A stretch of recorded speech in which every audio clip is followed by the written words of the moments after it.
Hello and welcome back to another War podcast episode. The War Hour. I forgot the name of this. But I have some news for you stimulating over in Europe. Um, we are going to take a trip over to Poland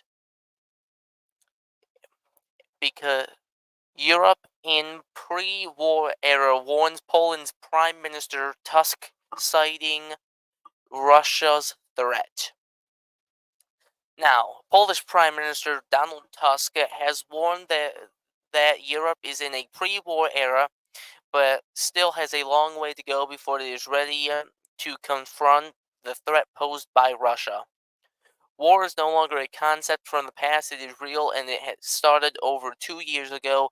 The worrying thing that the moment is that literally any scenario is possible. We haven't seen a situation like this since 1945, Tusk said in an interview with the German newspaper Die Welt published Friday.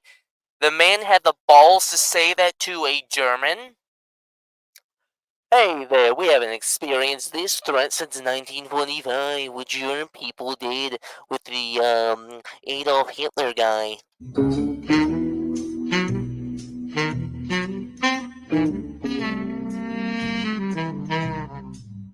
Anyway, I know it sounds devastating, especially for the younger generation, but we have to get used to the fact that a new era has begun, the pre-war era. I'm not exaggerating, it's becoming clearer every day. Since Russia's launched its full-scale invasion of Ukraine in February 2022, European leaders and military officials have grown increasingly concerned the conflict could spill over to other countries on its borders. Russian President Vladimir Putin has repeatedly denied that Russia intends to attack NATO countries. The man's still deranged enough. He will do it. We handed him an army, basically said, have fun. And this is what he does. Russia's war upended the post-Cold War geopolitical order, forcing Europe to take seriously its own defense after decades of dwindling military budgets and prompting countries on its borders to take more drastic measures. Sweden and Finland recently joined NATO, something that until 2 years ago would have been unthinkable for the two famously neutral Scandinavian countries. In the Baltics, Estonia and Lithuania have bolstered their defense budgets to far above NATO's minimum containment of 2% of GDP. And Moldova, which borders Ukraine, has long been vulnerable to Russia's meddling, is on a accelerated path to the European Union. So, yeah, we're in a pre-war era, or at least Europe is. America is just gonna be America until they touch our boats, which the Houthis are finding out what happens when they touch our boats. But I'm gonna wait for Russia to touch some U.S. boats. They touch the U.S. boats, hoo-hoo, they're gonna have a fun time. Meanwhile, the turmoil of France, Germany, and Poland, the so-called Windmill Triangle, has been spearheading the continent's efforts to realm and guard itself against further Russian aggression.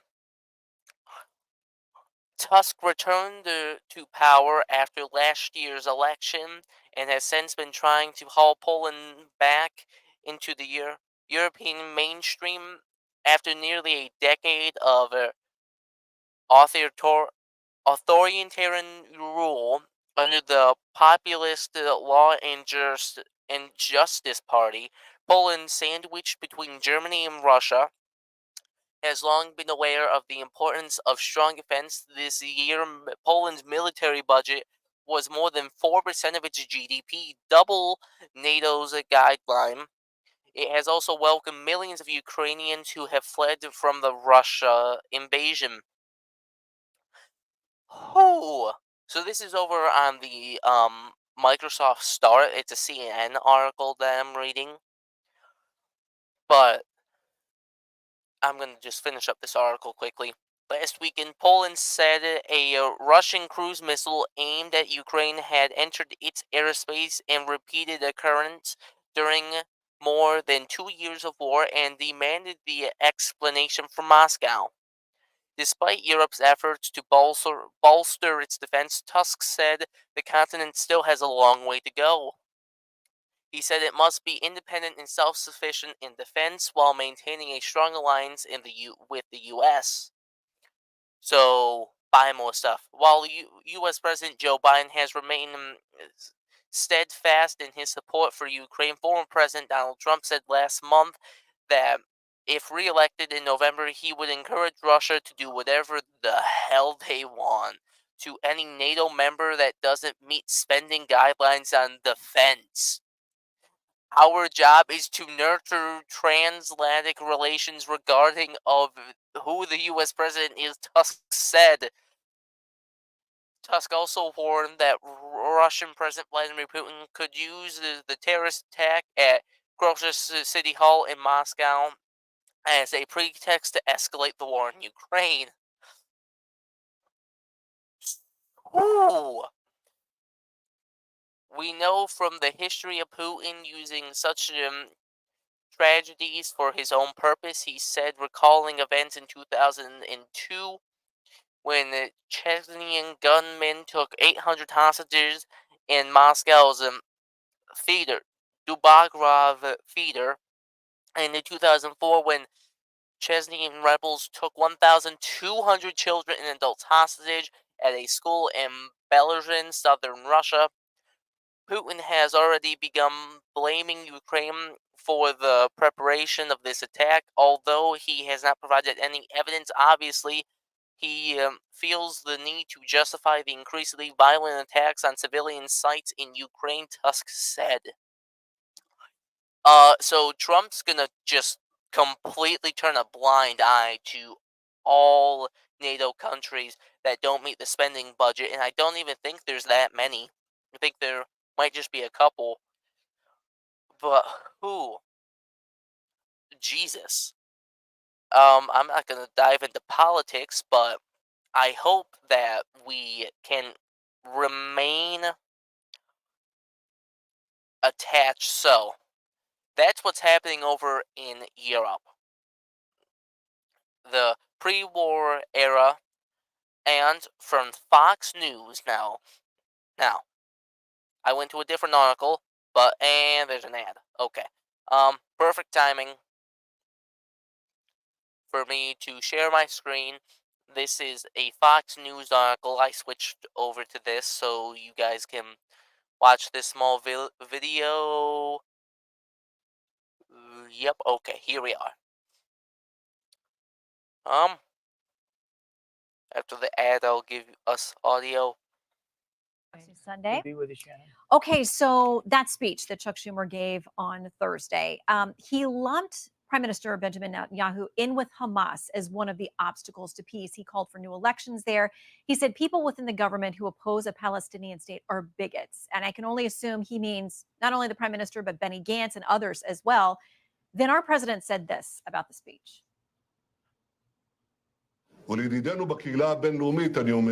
To our friends in the international community, I say, is your memory so short, so quickly you forgot about October 7th, the worst massacre committed against Jews since the Holocaust? So quickly you are ready to deny Israel's right to defend itself against the monsters of Hamas?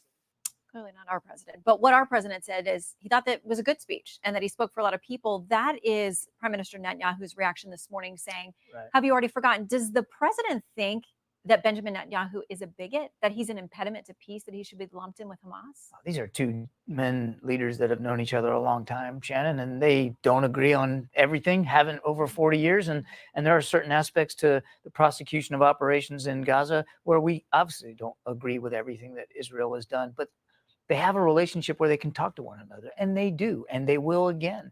He is the Prime Minister of Israel. We respect the sovereignty of the Israeli people. But does the president who called that speech a good speech agree there need to be new elections, that he shouldn't be the prime minister? The president believes it's up to the Israeli people and the Israeli government to determine if and when there's going to be new elections. But he does, as he said shortly after Leader Schumer's very passionate speech.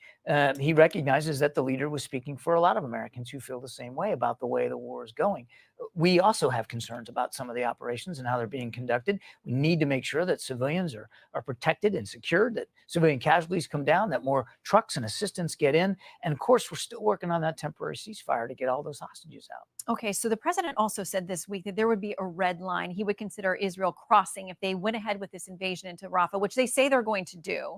I know there's been some quantifying of that, saying if there is an escape route for civilians, that's part of the issue. But if you consider that Israel is crossing a red line, what does that then mean? Do we pull aid? Do we pull weapons? Yeah. What does the president mean on the other side of that red line? I don't want to get ahead of where we are right now or engage in hypotheticals, Shannon. But he the did president, say that. But absolutely he did. And what he's talking about is what we've been saying now for a while.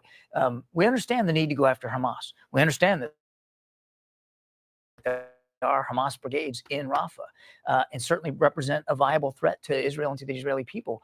But what we've said is we will not support, cannot support an operation in Rafah that doesn't have an executable, verifiable, achievable plan to take care of the 1.5 million people that are trying to find refuge in Rafah. People, by the way, that were pushed into Rafah from Khan Yunis a few weeks ago and even further north from in Gaza City when the operations were there.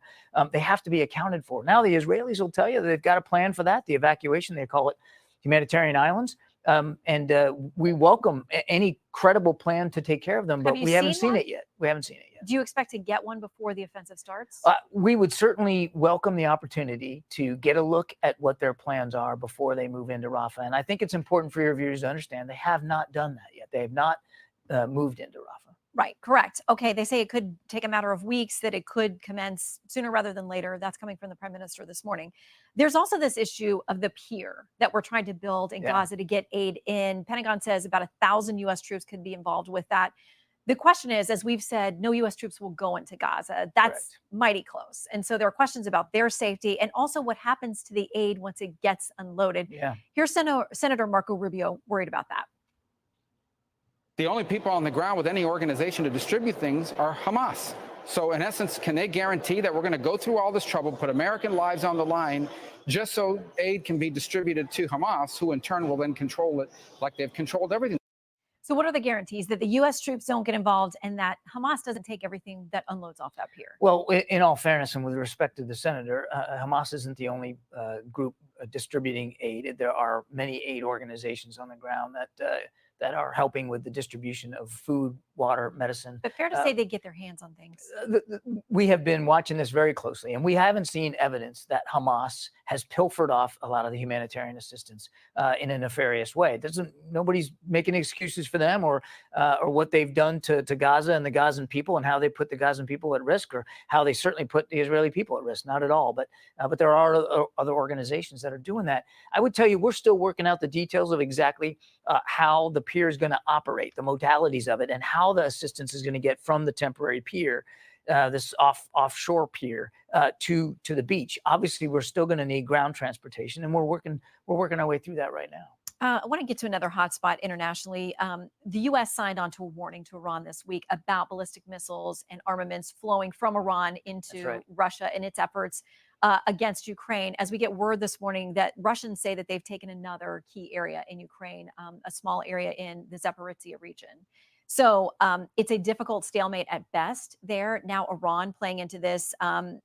Talk of more sanctions there, but there are a couple of authors with a new book out talking about how sanctions actually work in Iran. They say that rather than hurting the Iranian regime leaders, sanctions have strengthened the Iranian state and military and ended up hurting the exact people they're supposed to be helping. We are working really hard to make sure that the sanctions don't hurt the Iranian people. One of the things that we talked about earlier this week was yet another an update or a renewal of the sanctions relief package that allows Iraq, for instance, to get electricity from Iran because the Iraqi people are still dependent on Iran for and energy. Plenty of critics of that, but we won't go down that rabbit I understand trail. that, but the point I'm trying to make is that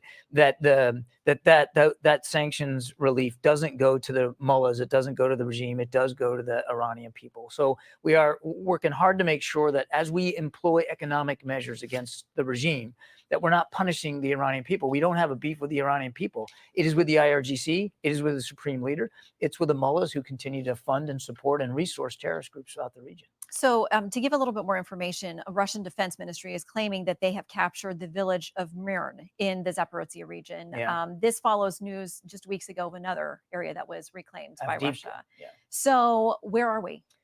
So, you called it a stalemate a little bit ago, and I think I'd push back a little bit on that. What we're seeing the Russians do, they got Avdiivka in the Donbass, and most of their effort has been in the east, the Donbass area. Now, you talked about this town in Zaporizhia, which is clearly more to the south. But they are pushing west from Avdiivka. The Ukrainians have about 3 lines of defense. The Russians are pushing up against that first one and trying to get to that second one. They're taking small towns and villages and farmland, not so much because it's strategically valuable, but because they want to show wins, particularly now with the election this weekend. They want to show that they're on the move. But they are physically on the move, slowly, but they are. Because the Ukrainians don't have the artillery ammunition and the other capabilities they need to push back on the Russians and to take that ground back. That's why it's so critical, Shannon, that we get this supplemental funding. The Ukrainian commanders on the battlefield are literally making life and death decisions about whether they will fire back or won't, whether they'll move back, because they're running out of ammunition. Not courage, not leadership, not skill. They're running out of ammunition. So, we're going to talk to Congressman McCall up next about that and about what's potentially coming out of the House. But just very quickly, would the White House sign off on standalone measures? Say, just aid for Ukraine, just aid for Israel? I don't want to get ahead of the president and his decision-making process, but we want that supplemental funding for Ukraine. They desperately need it. Time is not on their side. It's not on our side either. All right, Admiral, always good to see you. And happy St. Patrick's Day. You too, Good to ma'am. see you. You too. Alrighty, so that was that. Credit over to the Fox News station. And obviously that was recorded last week on Sunday, but this still fits into the ties of it. Okay. So we're going to get into this article, which is also about the Prime Minister of the Polish people, Donald Tusk. And Russia has intensified airstrikes against its neighbors. Recently, Russian missiles briefly breached the Polish airspace during an attack on Ukraine. That prompted Warsaw to put its forces on heightened readiness. Moscow has escalated its attacks in recent days, launching several missile barrage on the capital, Kyiv, and hitting energy infrastructures across the country in apparent retaliation from the recent Ukrainian aerial strikes on the Russian border of Belgrade. On Friday, Italian news agency AGI reported that Italian fighter jets at a Polish military base in Malbork intercepted 2 Russian spy aircraft in the Baltic Sea. The Russian aircraft were not authorized to be in NATO airspace, the report said. No one was harmed, and the Russian planes did not have hostile intentions. Tusk called for an urgent assistance for Ukraine to defend itself and urged more cooperation between Poland, Germany, and France. We are living in the most critical moments since the Second World War, he said. I know it sounds devastating, especially to the younger generation, but we have to get mentally used to it for the arrival of a new era, the pre-war era. Tusk also called out the Russian President Vladimir Putin for attempting to link the terrorist attacks on Moscow's Kharkiv City Hall to Ukraine without evidence, evidently feels the need to justify increasingly violent attacks on civil targets in Ukraine, Tusk said. Now we discussed yesterday the attacks, and those are devastating attacks, and I'm really send my condolences over to the Russian people and the families that lost people. But I am going to pause for a moment and see if I could find a video of what happened and make sure it's not too graphic. Alrighty, we are back, and I found a video. I have not pre-watched it, but huge shout out to the timeline to Timeline and NBC News. That's how I found this. So let me just share my screen over quickly. That's the right thing. Nope, you're the right thing. Okay. Gotta make sure I'm clicking on the right thing. So, let's get into this one. So,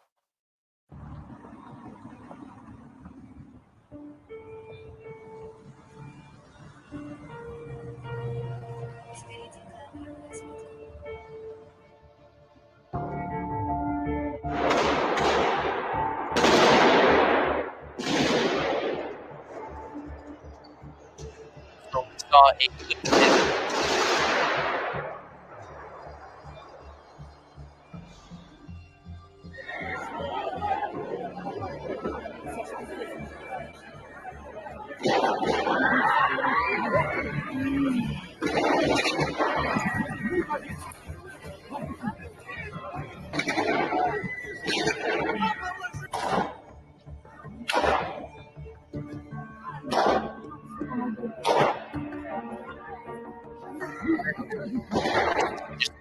heartbreaking. This is horrible to watch. Oh,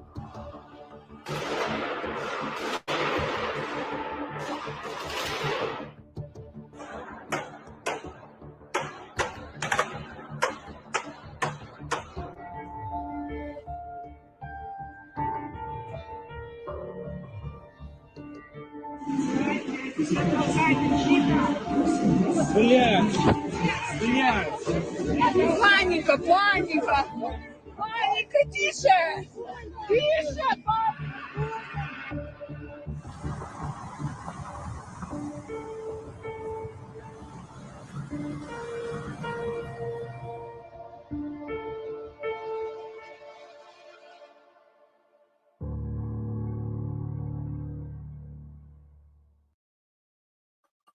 So that is horrible to sit here and watch, and knowing that these people died, and the Russian people themselves haven't done anything to directly deserve this. Now, if it was the Kremlin that got gunned down and Putin somehow died in that, I would have a whole lot of cheering going on.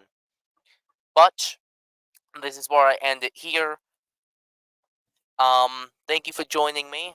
I'm sorry for what the videos that I've just shown you, but they were necessary for the news. I will see you all tomorrow, and make sure to subscribe for more news updates and like it so I know that you guys want this. But until then, bye bye!